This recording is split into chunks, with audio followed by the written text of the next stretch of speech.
Subscribe करंतु एबे हम चैनल को आउ प्रेस करंतु बेल आइकन को जहा द्वारा लेटेस्ट वीडियो नोटिफिकेशन आपण मानकु सर्वप्रथमे मिली जिवो। नमस्कार बंधुगण, ओम नमः शिवाय। बंधुगण, आजिर वीडियो रे आमे आपण मानकु कहिबु तृतीय सप्ताह अर्थात 15 रु 21 तारिख पर्यंत समय आपणकर किपरि कटिबो, केउ प्रकारर ए सप्ताह को आपण प्लानिंग करिवे, ए सप्ताह आपणकर किपरि कटिबो, विशेष भाବରେ जदि कहबा केउ सब जिनिस रे आपणकु फायदा मिलिबो, केउ सब जिनिस रे आपणकु सावधानता अवलंबन करबाकू पड़िबो, आपणक लव लाइफ, कैरियर, बिजनेस, व्यापार ए सप्ताह रे किपरि रहिबो, ता सहित प्रतिटी दिन को आपण किपरि कटेइबे, स्वास्थ्यर महत्वपूर्ण इनफॉरमेशन मध्ये आमे वीडियो रे आपण मानकु देबु। आ वीडियो शेष रे आमे आपण मानकु किछि उपाय विषय मध्ये कहबो, जहा द्वारा आपण ए सप्ताह को आहुरी अधिक भलो आ महत्वपूर्ण भरा साब्यस्त करि परिबे। आगो को वीडियो आरंभ करबा पूर्वरु हमर आपणकु रिक्वेस्ट, जदि आपण हमर ए चैनल रे नुआ आछंती चैनल को सब्सक्राइब करंतु, सांगरे नोटिफिकेशन रो बेल को मध्ये ऑन करंतु, जहा द्वारा समय समय देश नुआ नुआ वीडियो रो नोटिफिकेशन आपणक पाखरे पहुंची जिवो। आसंतु जानिबा किपरि रहइबो आपणक पई तृतीय सप्ताह अर्थात 15 रु 21 तारिख पर्यंत समय। जदि सबुठारु प्रथमे आमे आपणको कहबु कि ए सप्ताह रे आपणक पई कोन सतरे पॉजिटिव रहिबा पई जाउछि। जदि विशेष भाବରେ कहबा फ्रेंड्स, ए दिन रे कोनोसी राजनीति लोकंक सहित आपणकर साक्षात हेबो, आ ए सप्ताह रे आपणक लोकप्रियता बढ़िबो। ता सहित जन संपर्ककर दायरा मध्ये आपण विस्तार करिवे। संतानक तरफरु तांकर कैरियर को नै कि सप्ताह रे कोनोसी शुभ समाचार मध्ये मिली पारे। आपणकर सिद्धांतवादी दृष्टिकोण समाज एवं धार्मिक स्थल रे आपणको विशेष भाବରେ सम्मानजनक उपाधि मध्ये प्रदान करिवो। एहा सहित धार्मिक एवं आध्यात्मिक गतिविधि रे आपणकर विशेष भाବରେ महत्वपूर्ण योगदान रहिबो। प्रॉपर्टी संबंधित कोनोसी अटकी थिबा कार्य पूरा हेबार मध्ये संभावना बनुछि। ता सहित ए दिनर समय रे आपणको बहुत भलो स्थिति रहिबो। ता सहित जदि कहिबा भाग्य एवं संतान संबंधित कार्य रे मध्ये सुविधा आपणको प्राप्त होई जिवो। आपणकर विवेक एवं आदर्शवादी स्वभाव विशेष भाବରେ आपणको पई महत्वपूर्ण उपलब्धि नै कि आसीबो। ता सहित ग्रहर स्थिति ए दिन रे आपणक पई काफी संतोषजनक रहिबो। जो लोक माने आपणक खिलाफ रे थिले से लोक माने विशेष भाବରେ आपणक पक्ष रे रहिबे, आ संबंध रे मध्ये आपणकर काफी सुधारता देखिबाकू मिलिबो। सबु कार्य ए सप्ताह रे आपणकर शांतिपूर्ण भाବରେ संपन्न हेबार नजर आसीबो। ता सहित भावुकता कारणरू वैवाहिक दृष्टिकोण आपणक काम रे सहायक प्रदान करिवो। ए दिन रे आपणकर सकारात्मक आ संतुलित भावना आपणको आगको बढ़िबा एवं निजर कार्य को सुचारू रूप रे संपन्न करिबारे मध्ये बहुत सहाय्य सहयोग प्रदान करिवो। घरे कोनोसी धार्मिक उत्सवर मध्ये विशेष भाବରେ ए दिन रे योजना बनिबो।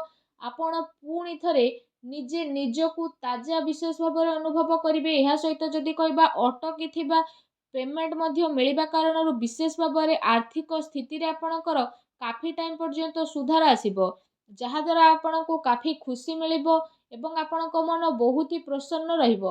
आसंतु जानिबा ए दिन रे आपणक पई कोन नेगेटिव रहिबो। कोनोसी भी प्रकारर उधारी ठारू ए सप्ताह रे आपण दूरी रुहंतु।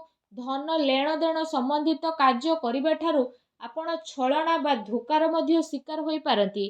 कोनोसी भी काम करिबारे अधिक भाबी चिंती कि निजर टाइम को लगांतु नाही। एहा द्वारा समय आपणक हातरू बाहरी मध्ये जाई पारे। सामाजिक संपर्क को मधुर बनाई के रखिबार अति आवश्यकता रहिछि, कारण केबे केबे किछि नकारात्मक पुरुणा कथा पुणी थरे मध्ये उठी पारे, जहा द्वारा जदि कहबा आपण निजर मनोबल रे काफी टाइम पर्यंत कमी अनुभव करिवे। निजर स्वभाव को पॉजिटिव बनै कि आपण रखंतु। ए कथार मध्ये आपणको ध्यान देबार आवश्यकता रहिछि कि आपणकर सरल स्वभावर किछि लोक माने भूल फायदा मध्ये उठाई पारंती, जहा द्वारा विशेष भाବରେ आपणक मनर स्थिति किछि विचलित मध्ये होई पारे। अन्यर कथा को सुलझेइबारे आपणकर केते सारा महत्वपूर्ण कार्य मध्ये अटकी पारे। कोनोसी प्रकारर जदि कहा सहित वादा करिसेंती तो ताको पूरा करंतु, नचेत समाज रे आपणकर इमेज बिगिड़ी पारे। आ किछि लाभदायक मौका मध्ये आपणक हातरू बाहर जिबार विशेष संभावना बनुछि। एहा सहित जदि कहिबा देखा देखी प्रक्रिया रु आपण दूरी के रुहंतु। ए समय रे धन संबंधित किछि नुकसानदायक स्थिति मध्ये हेबो, जहा द्वारा जदि कहबा कोनोसी भी प्रकारर निवेश को आपण ए समय रे बाहर करि दियंतु।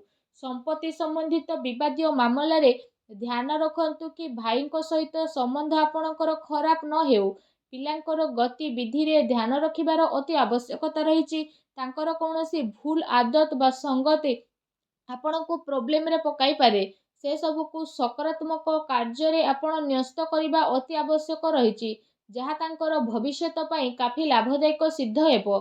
ଆସନ୍ତୁ ଜାଣିବା ଏ ଦିନରେ ଆପଣଙ୍କର ଲଭ୍ ଲାଇଫ୍ କିପରି ରହିବ।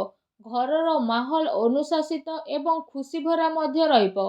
ପ୍ରେମ ସମ୍ବନ୍ଧରେ ମର୍ଯ୍ୟାଦା ବନେଇ ରଖିବାର ଆବଶ୍ୟକତା ରହିଛି।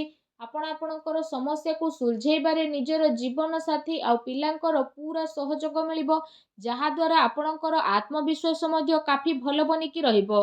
ଅତି ସମ୍ପର୍କୀୟ ଲୋକଙ୍କ ସହିତ ମେଳ ମେଳାପ ଏବଂ ବୁଲାବୁଲିର ଏ ସପ୍ତାହରେ ଆପଣଙ୍କର ଛୋଟ ମୋଟ ପ୍ରୋଗ୍ରାମ ବନିପାରେ, ଯାହାଦ୍ୱାରା ଘର ପରିବାରର ବାତାବରଣ ଆପଣଙ୍କର ଖୁସିଭରା ଆଉ ସୁଖଦପୂର୍ଣ୍ଣ ରହିବ। ଆସନ୍ତୁ ଜାଣିବା ଏ ସପ୍ତାହରେ ବିଶେଷ ଭାବରେ ଆପଣଙ୍କ ବ୍ୟବସାୟ କ୍ୟାରିୟର କିପରି ରହିବ। ଯଦି କହିବା କାର୍ଯ୍ୟସ୍ଥଳରେ ନିଆଯାଇଥିବା ଠୋସ୍ ନିର୍ଣ୍ଣୟ ଆପଣଙ୍କ ପାଇଁ ବହୁତ ଭଲ ରହିବ ଆଉ ସଫଳତା ମଧ୍ୟ ଆପଣଙ୍କୁ ଅବଶ୍ୟ ମିଳିବ। ଏ ଦିନରେ ମାର୍କେଟିଂ ତଥା ପେମେଣ୍ଟ କଲେକ୍ଟ କରିବା ଯେଭଳି କାର୍ଯ୍ୟରେ ଆପଣ ଆପଣଙ୍କ ଟାଇମକୁ ସ୍ପେଣ୍ଡ କରିବେ, ସେୟାର ଏବଂ ରିସ୍କ ପ୍ରଭୃତି କାର୍ଯ୍ୟରେ ବିଶେଷ ଭାବରେ ଦୂରେଇକି ରୁହନ୍ତୁ। ଆପଣଙ୍କ ସହ ଛଳନା କିମ୍ବା ଧୋକାଧଡ଼ି ମଧ୍ୟ ହୋଇପାରେ। ଚାକିରିରେ କୌଣସି ପ୍ରକାରର ସ୍ଥାନ ପରିବର୍ତ୍ତନ ବିଶେଷ ଭାବରେ ଆପଣଙ୍କ ପାଇଁ ଯୋଗ ବନୁଛି। କାର୍ଯ୍ୟସ୍ଥଳରେ କୌଣସି ପଡ଼ୋଶୀଙ୍କ ଦ୍ୱାରା ଲଢ଼େଇ ଝଗଡ଼ା ଯେପରିର ସ୍ଥିତି ମଧ୍ୟ ବନିବ। କିଛି କାନୁନି ବା ନିବେଶ ସମ୍ବନ୍ଧିତ ବିଶେଷ ଭାବରେ ଜଟିଳ କାମର ଆପଣଙ୍କୁ ସାମ୍ନା ମଧ୍ୟ କରିବା ପାଇଁ ପଡ଼ିବ। ବ୍ୟବସାୟିକ କାର୍ଯ୍ୟ ପ୍ରଣାଳୀରେ ପରିବର୍ତ୍ତନ ଆଣିବା ଆପଣଙ୍କ ପାଇଁ ଅତି ଆବଶ୍ୟକ ରହିଛି, ଯାହା ପାଇଁ ଆହୁରି ଅଧିକ ବେହତରିନ ପରିଣାମ ଆପଣଙ୍କୁ ହାସିଲ ମଧ୍ୟ ହେବ। ତା ସହିତ ବ୍ୟବସାୟିକ ପ୍ରତିଷ୍ଠାନରେ ଅନୁଭବୀ ଆଉ ପରିବାରର ବରିଷ୍ଠ ଲୋକଙ୍କର ଅନୁମତି ଏବଂ ସହମତି ଦ୍ୱାରା କାର୍ଯ୍ୟ କରିବା ଦ୍ୱାରା ଆପଣଙ୍କର କାଫି ସମସ୍ୟା ବହୁତ ଆସାନୀରେ ସୁଲଝି ମଧ୍ୟ ଯିବ। ଧନ ଲେଣଦେଣ ସମ୍ବନ୍ଧିତ କାର୍ଯ୍ୟରେ ଅଚାନକ କୌଣସି ଲାଭଦାୟକ ସ୍ଥିତି ମଧ୍ୟ ଆପଣଙ୍କର ବନିବ, ଯାହାଦ୍ୱାରା ଆପଣଙ୍କୁ କାଫି ଖୁସିର ଅନୁଭବ ହେବ। କାର୍ଯ୍ୟକ୍ଷେତ୍ରରେ ଯାହା ଆପଣ ପରିବର୍ତ୍ତନ ସମ୍ବନ୍ଧିତ ଯୋଜନା ବନଉଥିଲେ, ତ ସେସବୁ ଉପରେ ରାଜ କରିବାର ଉଚିତ ସମୟ ଏବେ ଆସିନାହିଁ। ଏ ସମୟରେ ଆପଣ ନିଜର ଅଧିକତମ କାର୍ଯ୍ୟ ଊର୍ଜା ନିବେଶରେ ଲଗାନ୍ତୁ। ବର୍ତ୍ତମାନର ଗତିବିଧିରେ ଆପଣ ନିଜର ଧ୍ୟାନ କେନ୍ଦ୍ରିତ କରନ୍ତୁ। ଏହା ଆପଣଙ୍କ ପାଇଁ ବହୁତ ହି ଭଲ ରହିବ। ଆସନ୍ତୁ ଜାଣିବା ଆପଣଙ୍କର ସ୍ୱାସ୍ଥ୍ୟ ଏ ସପ୍ତାହରେ କିପରି ରହିବ। ଯଦି କହିବା ଏ ସପ୍ତାହରେ ଆପଣଙ୍କ ସ୍ୱାସ୍ଥ୍ୟ ବହୁତ ଭଲ ରହିବ, କିନ୍ତୁ ପୁଣି ଦିନଚର୍ଯ୍ୟାକୁ ବ୍ୟବସ୍ଥିତ ବନେଇକି ରଖିବା ଆପଣଙ୍କ ପାଇଁ ଅତି ଆବଶ୍ୟକତା ରହିଛି। ଏହା ପାଇଁ ଆପଣ ଆପଣଙ୍କର ଖାଦ୍ୟପେୟରେ ଧ୍ୟାନ ଦିଅନ୍ତୁ। ତା ସହିତ ଆପଣ ଆପଣଙ୍କ ସ୍ୱାସ୍ଥ୍ୟକୁ ଆହୁରି ଅଧିକ ଭଲ ରଖିବା ପାଇଁ ପ୍ରତ୍ୟେକ ଦିନ ଯୋଗ କରନ୍ତୁ, ବ୍ୟାୟାମ କରନ୍ତୁ ଏବଂ ସୁସ୍ଥ ରୁହନ୍ତୁ। ଆସନ୍ତୁ ଜାଣିବା ଏ ସପ୍ତାହରେ ଆପଣଙ୍କ ପାଇଁ କ'ଣ ବିଶେଷ ଉପାୟ ରହିଛି। ଏ ସପ୍ତାହରେ ବିଶେଷ ଭାବରେ ମା ଲକ୍ଷ୍ମୀଙ୍କର ପୂଜା ଆରାଧନା କରନ୍ତୁ, ଛୋଟ ପିଲାଙ୍କୁ ଚକୋଲେଟ୍ ଦିଅନ୍ତୁ, ସାବୁଦାନାର କ୍ଷୀରି ବନାନ୍ତୁ। ତା ସହିତ ସେ କ୍ଷୀରିରେ ଆପଣମାନେ ଚିନି ବଦଳରେ ମିଶ୍ରି କରନ୍ତୁ। ଆଉ କ୍ଷୀରି ଯେତେବେଳେ ପ୍ରସ୍ତୁତ ହୋଇଯିବ, ତ ସେଥିରେ ଆପଣ ଅଳ୍ପ ଟିକେ କେଶର ପକାନ୍ତୁ। ଆଉ ତାପରେ ଆପଣ ସେ କ୍ଷୀରିକୁ ସବୁଠାରୁ ପ୍ରଥମେ ମା ଲକ୍ଷ୍ମୀଙ୍କ ପାଖରେ ଭୋଗ ଲଗାନ୍ତୁ। ଏହାପରେ ଆପଣ ସେ କ୍ଷୀରିକୁ ମା ଲକ୍ଷ୍ମୀଙ୍କ ସମର୍ପଣ କରିକି ଗରିବ ଲୋକଙ୍କ ଭିତରେ ବାଣ୍ଟି ଦିଅନ୍ତୁ। ଏପରି କରିବା ଦ୍ୱାରା ମା ଲକ୍ଷ୍ମୀ ବହୁତ ଶୀଘ୍ର ପ୍ରସନ୍ନ ହେବେ ଏବଂ ଆପଣଙ୍କର ସମସ୍ତ କଷ୍ଟକୁ ଦୂର କରିବେ। ମା ଲକ୍ଷ୍ମୀଙ୍କୁ ଭଲ ପାଉଥିଲେ ସଚ୍ଚା ଦିଲରେ କମେଣ୍ଟ ବକ୍ସରେ ଜୟ ମା ଲକ୍ଷ୍ମୀ ଅବଶ୍ୟ ଲେଖନ୍ତୁ ଓ ଭିଡ଼ିଓକୁ ଲାଇକ୍ ଆଉ ସେୟାର କରିବା ପାଇଁ ଆଦୌ ବି ଭୁଲନ୍ତୁ ନାହିଁ। ଧନ୍ୟବାଦ।